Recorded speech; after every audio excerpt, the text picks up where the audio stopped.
Merci Madame et Messieurs. Avant tout, je commence par dire Alhamdulillahi Rabbil Alamin.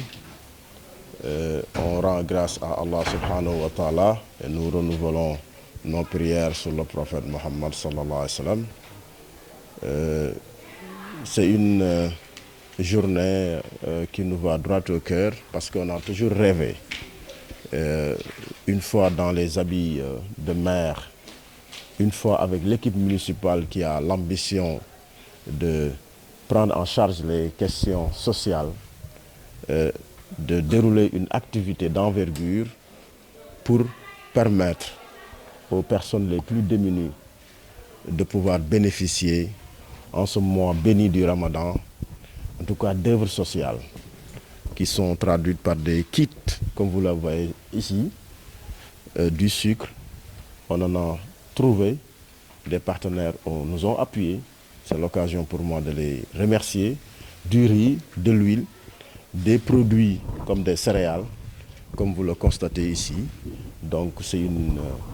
occasion pour nous de renouveler notre solidarité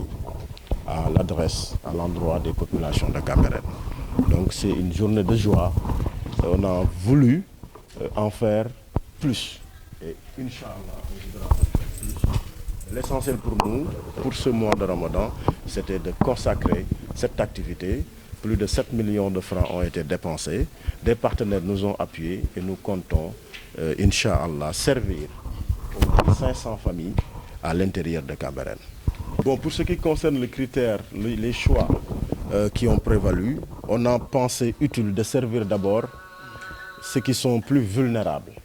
Parce que comme vous le savez, hein, tout le monde a besoin de soutien. Certainement, chaque père de famille a besoin d'avoir un sac de riz, de l'huile, du sucre, surtout en ce mois béni du Ramadan. Mais nous avons pensé qu'il y en a il y a des personnes, des familles qui sont plus dans le besoin. Et nous avons travaillé avec les délégués de quartier, les Badianou Gox, les acteurs communautaires pour choisir les Camerounois dont la situation sociale est les plus compliquée. Donc ce qui nous a conduit aujourd'hui à recenser plus de 300 familles démunies, en plus d'un autre quota pour certaines dignitaires et certaines familles qui n'ont pas peut-être exprimer le besoin de manière expresse, on les servira. Donc au total, 500 familles vont profiter de cette œuvre qui est à l'honneur de la municipalité, qui est à l'honneur de l'équipe municipale, mais à l'honneur aussi de tout Cambérène, parce que je pense que Cambérène rêvait d'avoir ce moment de solidarité et nous comptons renouveler ces occasions régulièrement. Du tout, je ne partage pas cet avis. Pour ce qui nous concerne, nous avons toujours œuvré dans le social, bien avant d'arriver à la municipalité. Avec ceux qui nous connaissent, on a été toujours, en tout cas, très sensibles aux questions sociales. Dans le cadre de la santé, dans le cadre de l'environnement, dans le cadre de l'éducation, on a toujours travaillé pour que les Camerounois et les Camerounoises puissent profiter de nos moyens, de notre petite intelligence, de nos situations, de notre relation, pour qu'en fait, qu'ils chassent qu'un de leurs fils leur sert. Mais aujourd'hui, avec le bureau municipal, avec l'équipe municipale, tout le monde est engagé pour servir les populations de Cambérène. Donc, c'est un acte qui va se pérenniser. Inch'Allah, en fait, nous n'en sommes qu'au début. Nous voudrons que prochainement, un millier ou des milliers de familles soient servies à l'intérieur de Cambérène. Inch'Allah. Bismillahirrahmanirrahim. Alhamdulillahi Rabbil Alamin. Wassalatu wassalamu ala ashrafil anbiyahi wal mursalin. Seydina wa nabiyana Muhammad Seydina Imam Allahil Mahdi alayhi salatu wassalam. Ñu ngi tàmbale suñuy kàddu di sant yàlla di julli ci yonent bi di nuyu suñu xalifa Mouhamadou Makhtar Laye muy xalif général des Layènes ñu koy ziar di ko ndokkeel ci weeru koor gi di ñaan macha allah yàlla boole nag njabootu Seydina Limaamu ñuy suñuy kilifa mais am yéene ci ñun am yéene ci taalibe yi ñun ñu bokk ci ñi nga xam ni macha allah dañoo am ak ñoom ay relation yu particulière donc ma leen di ziar ci weeru koor gi di leen baal ak di leen baalu ak di ñaan ñu yokk ñoo ñaanal di nuyu mboolem kilifa yi Cambérène le chef de village les imams les notables les délégués mais di nuyu aussi di beral nuyoo les conseillers municipaux l'équipe municipale ñi nga xam ne wax dëgg yàlla ñoo engagé wu pour servir Cambérène. li ngeen fi gis tey action sociale la ba nga xam ni dañ ko def ci weeru koor gi jébbal ko ñi nga xam ne ñoo ñuy représenté ci biir quartier yi muy les délégués de quartier yi ñu wax leen ñu tànn ci biir quartier yi ñi nga xam ni ñoo gën a néew doole. amaana njaboot yëpp soxla nañu chaque action sociale bu mel nii mais dañ ni séddale soo koy def da ngay xool naka gën a yayoo donc ci ñoonu la ñu waxtaanee ak délégués de quartier yi bàjjenu gox yi acteurs communautaires yi ñu defal ñu choix. tànn boobu ñu tànn nag mooy ñi ngi jàpp ni ñoo gën a yayoo ñu dimbali leen ci weeru yi nga xam ni moom mooy weeru koor muy action di la nga xam ni wax dëgg yàlla dañ ko xeeb lool ndax bu ñu sañoon saa su ne rek lu mel ni dañ koy def donc loolu mooy engagement bi nga xam ni bëgg nañ koo am conseil municipal bi équipe municipale waxtaane nañ ko jël valeur u plus de 7 millions def ko ci lii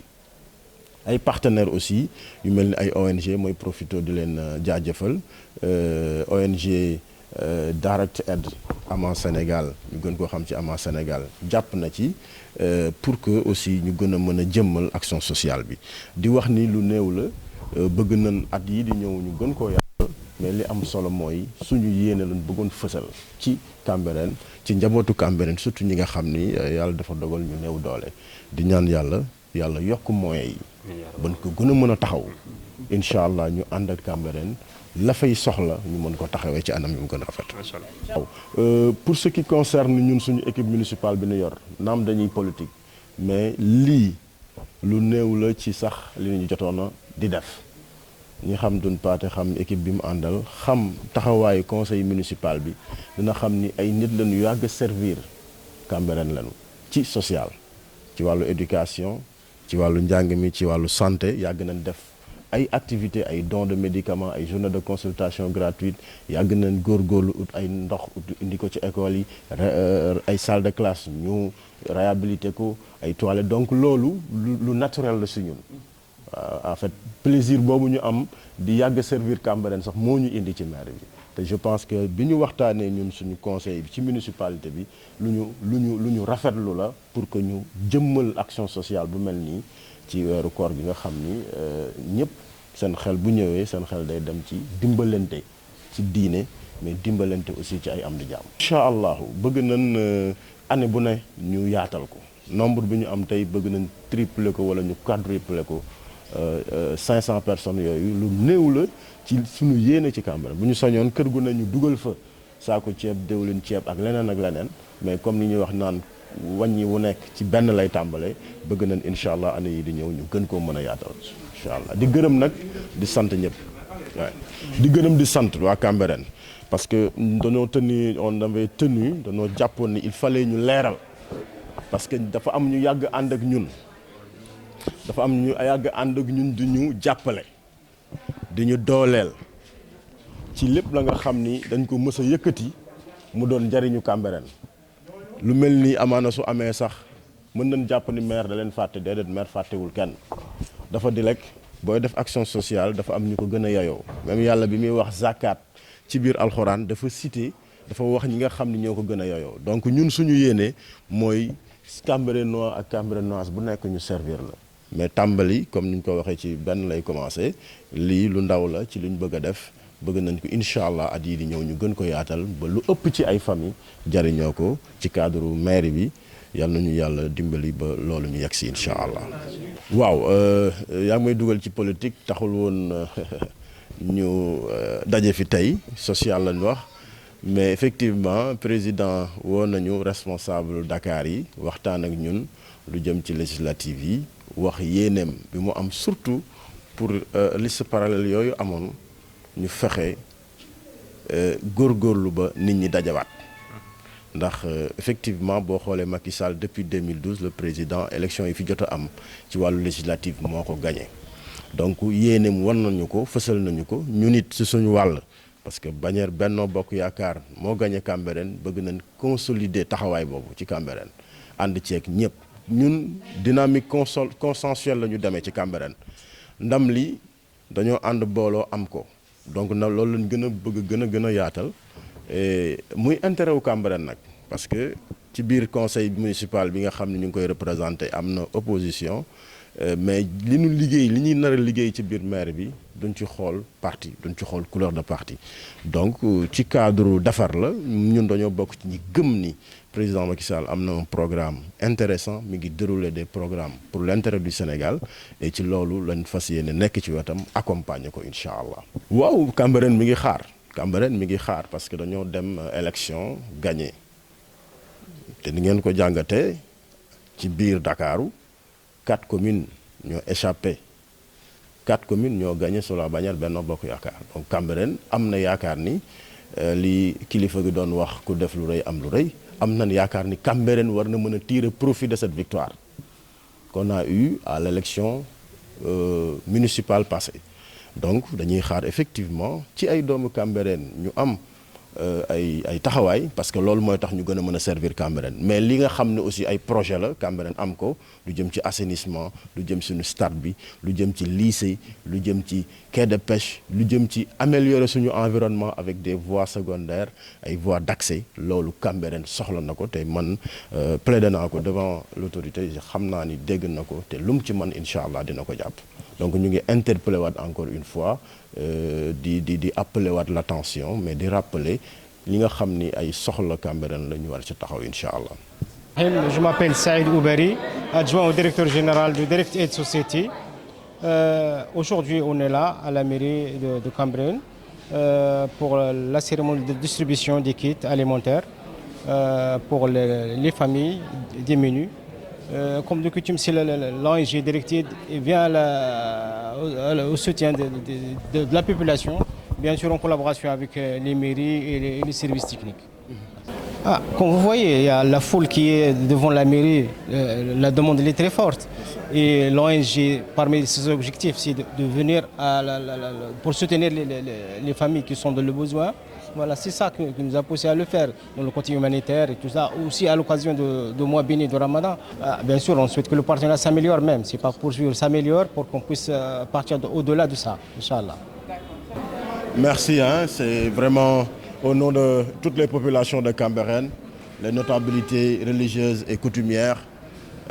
au nom du conseil municipal, au nom de l'équipe municipale directeur, je vous remercie. Au nom de toutes ces populations que vous avez contribué à aider, à accompagner en cette circonstance au mois de Ramadan.